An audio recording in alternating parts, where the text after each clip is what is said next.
Bienvenue, hello and welcome to another video.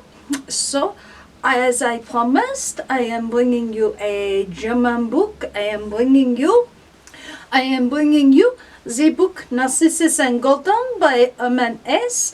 But before we start, remember there is our shop where we sell our books and writing services, and then there is also a Redbubble shop with a whole load of really pretty things if you're looking for a gift, especially a Buster Keaton themed gift.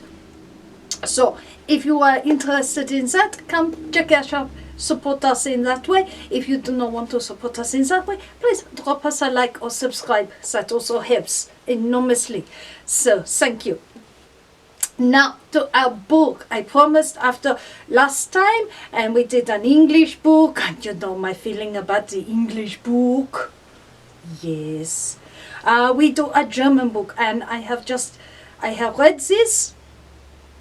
Is the first Hesse that I have read. I have not read any other Hesse before. It is he is a writer who I have known. Is out there, but I had not come to him yet until now, and I think that now has been the perfect time to come to this particular writer. So what is this book about? This book is medieval, is set in medieval Germany.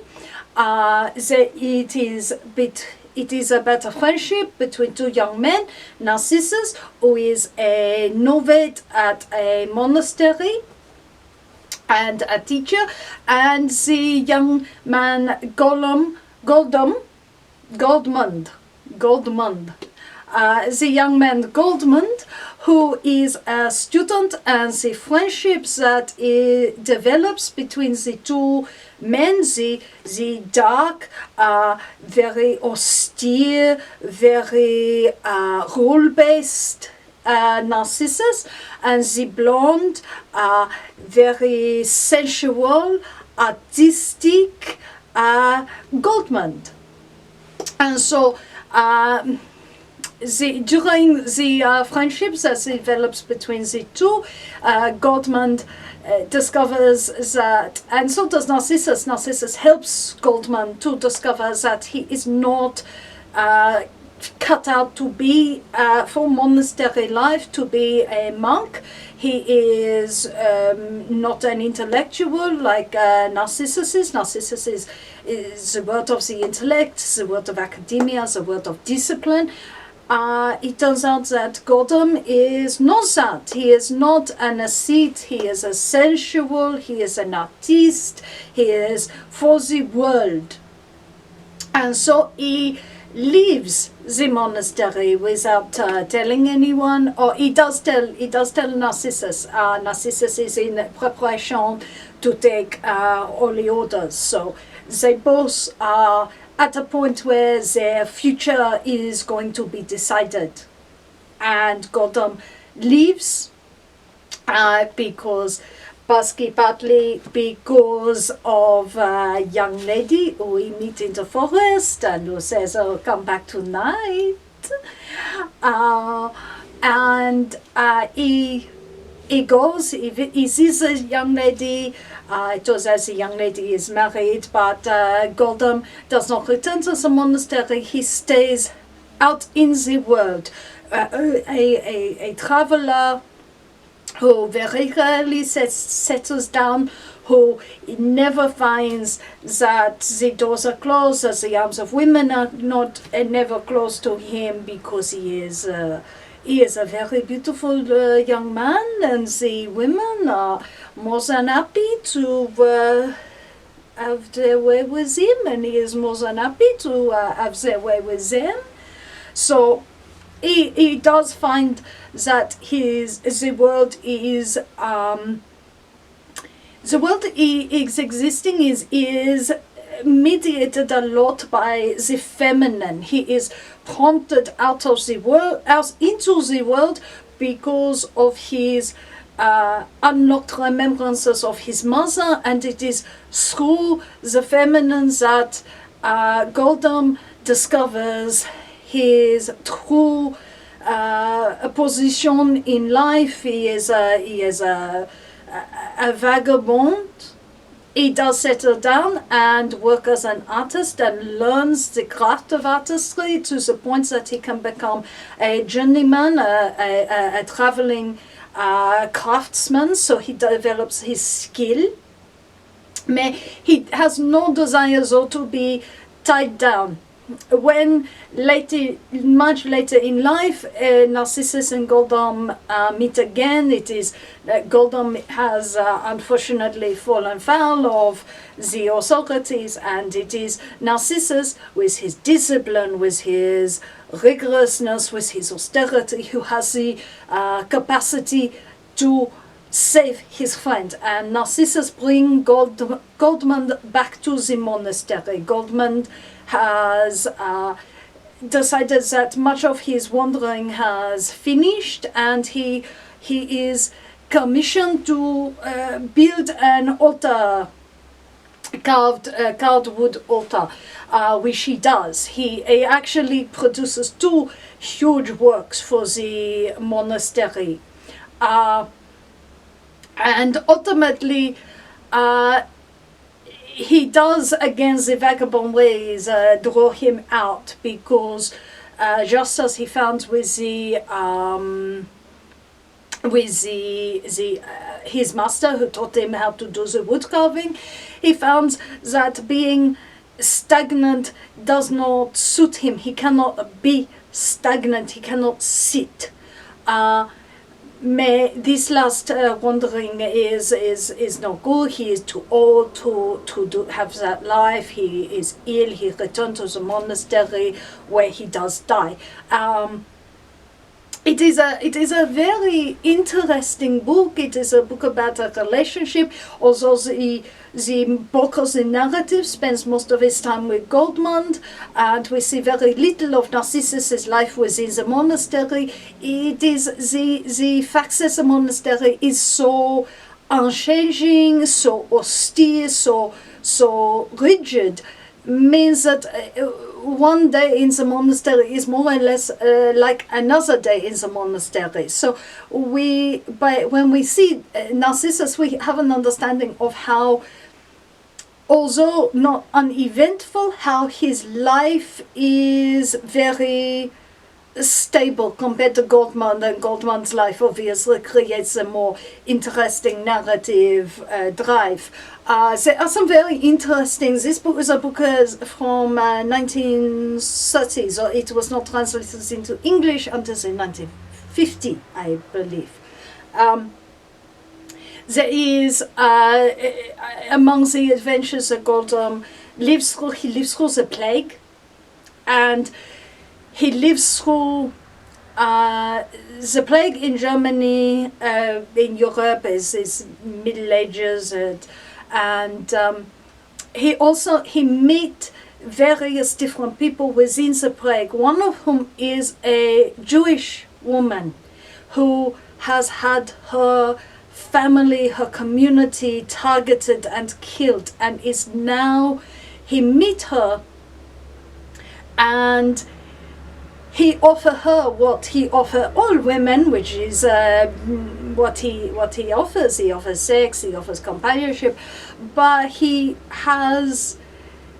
sees in this woman what we would now know as survival guilt.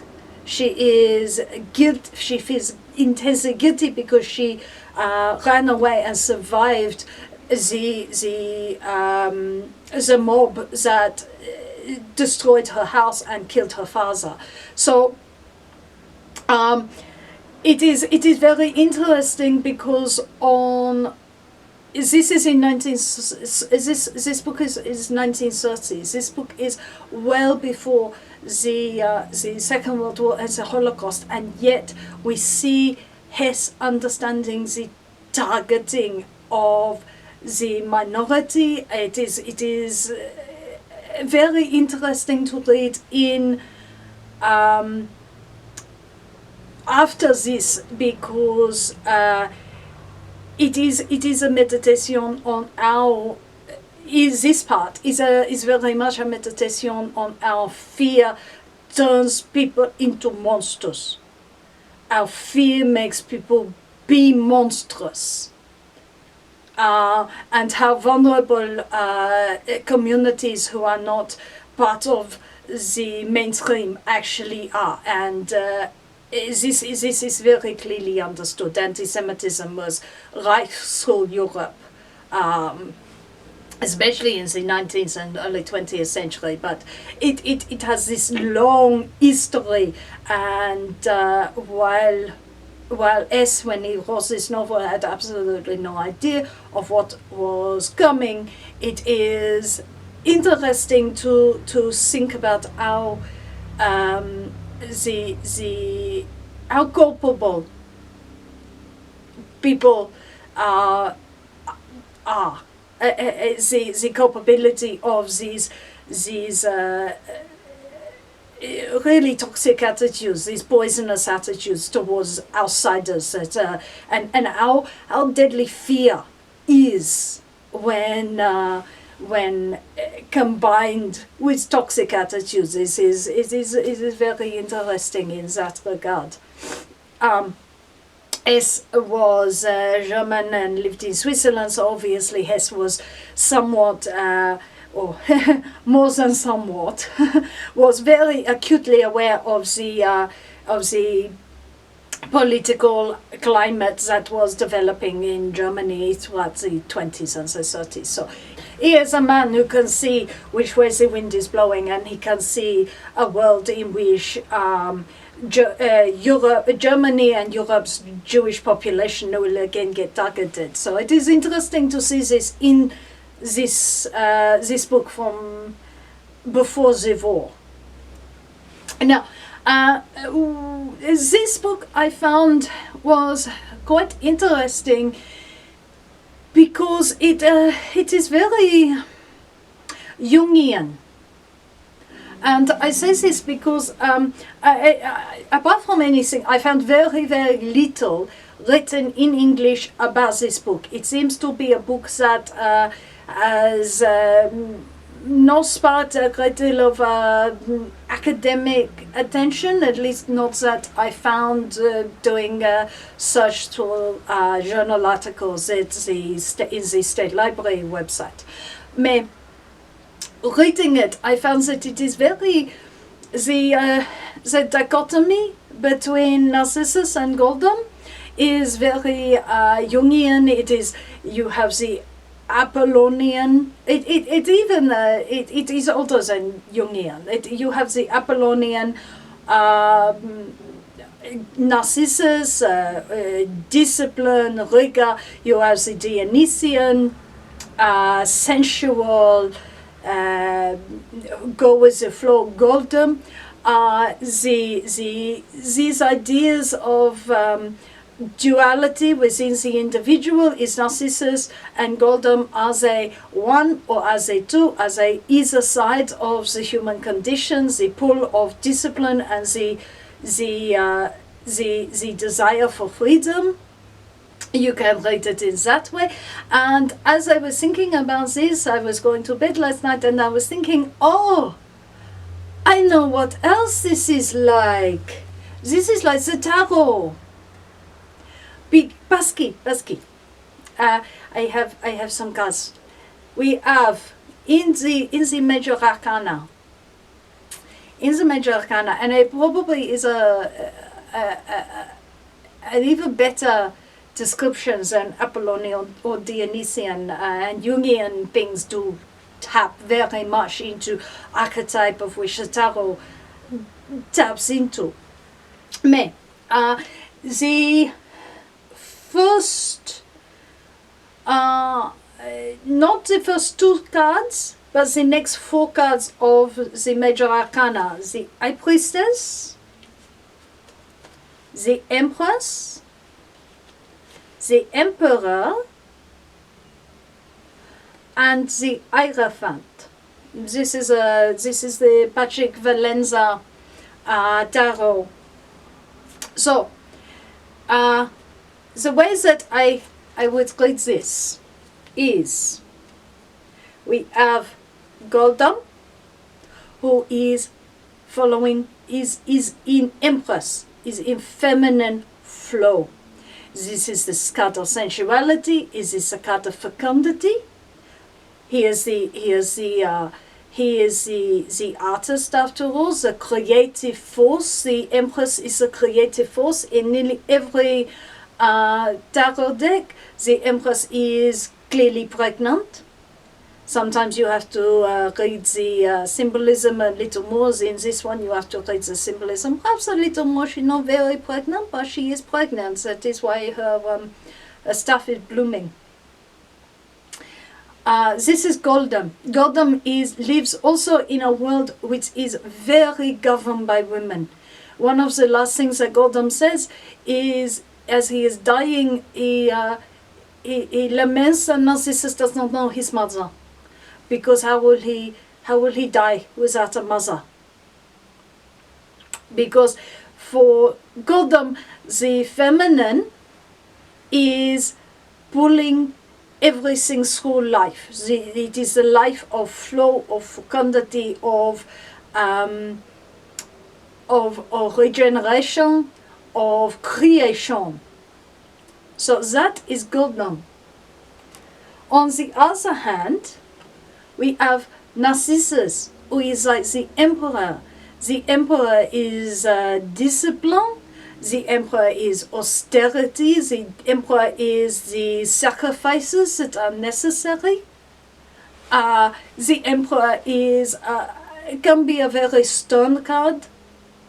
In fact, Goldmund, when he talks about the Jewish woman that he met, he asked Narcissus, what did you do? Did you actively persecute the Jewish people during the plague? And Narcissus, well, he did not lead any persecution of Jewish people through the plague. He did not stop it. There is a degree of coldness in the emperor. It is, no, this is not something that I can interrupt with. He is a great rule follower, the emperor. So those two cards are very much representing those two characters. Now, in this deck, each of these cards is looking away from itself. So the Empress is looking backwards. The Emperor is looking forwards. This can be a part of how you read it, but it is also interesting to take the cards that precede and follow. And preceding the Empress is High Priestess. The Empress is following her religion, her spirituality is a feminine spirituality. It is, so she has a high priestess that she is looking towards for her moral, her spiritual growth. Everything is looking towards the high priestess. The high priestess does not give away her learning easily. She is the intuition. She is the signs, the wonders. She is not about rules. She is about go with the flow, which is why she is preceding the Empress. She is the power, this power behind the Empress. The power behind the Emperor, conversely, is the Hierophant, and the Hierophant is such a card that people do not like it. It is often, sometimes it is called the Pope. Mostly it's a Hierophant. It is male spirituality. It is a male priest, a high priest of a male religion, and that is what the Emperor is looking towards. The Emperor is looking towards is getting his cues from the book, the rule, tradition. A lot of people do not like this. I have seen a lot of modern decks that will try to soften this, which is fair enough. It is a very austere card. It is not something you want to have turned up to say, go follow the rules. So, but that is what he is. So you have two halves with the Emperor and the Empress. If you follow too much the rules and become too rigid, you lose compassion. If you go with the flow and do not have any structure, you never create anything. They are together, although they have a different focus.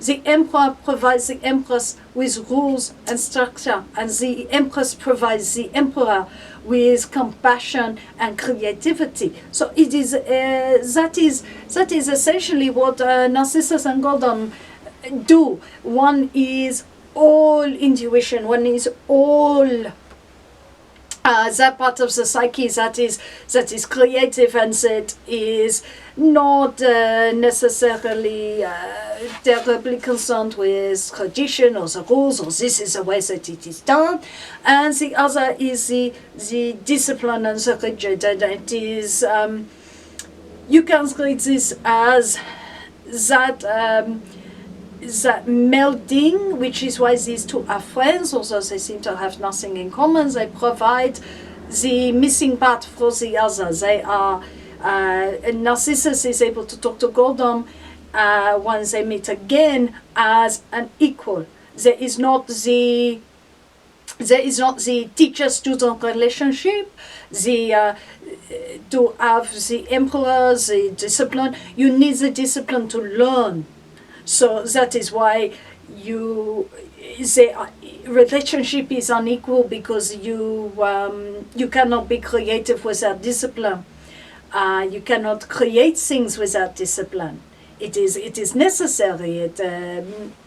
It just is. People who, if you do not have that discipline, then you are the person with 50,000 started projects and none of them finished, which is intensely frustrating for the creative person to not have that discipline. So it is not an optional thing. It is actually an essential part of the creative process. But without the creative, without the Empress and the High Priestess to inspire her, then rules become oppressive and dark and nothing. There is no compassion within the rules. The rules become rigid and it is black and white.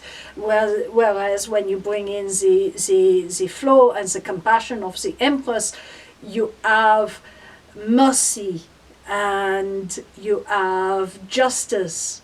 So between they are together, they are an essential, so that when Narcissus and Goldmund meet as men, as older men, they meet as equals and are able to talk as equals. Goldmund his understanding is a physical understanding, a sensual understanding, not a linguistic understanding, but it is still as equals that they meet. Their understandings, their worldviews are different, but they complement each other, so that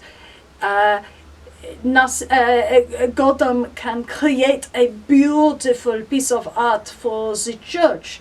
It is still disciplined. It is a set thing for a particular place and a particular time, and it must be produced using the learnings. But Narcissus understands that even if he had the tools and the skills, he did not have the flow to create such a thing. So he recognized the expertise of the artist and honors that as an equal to his own disciplined learning now as abbot of the monastery. Both are masters of their discipline. It is a very interesting book. I will certainly be bringing more as I read it. I think the other books that I have more actually written about them. I think it was an interesting thing to be reading this book a little bit blind. It is not that it is difficult in itself to understand, but it is very deep. I needed to read the whole thing before I could begin to think, what is this about? So it is highly symbolic. It is highly meditative, very interesting. I would certainly recommend it. So I will see you again sometime with another book, and until then, au revoir. If you would like to support this channel, come across to the Black Cockie Press website, www.blackcockiepress.com.au, where you will find books and other writing services to help with your writing.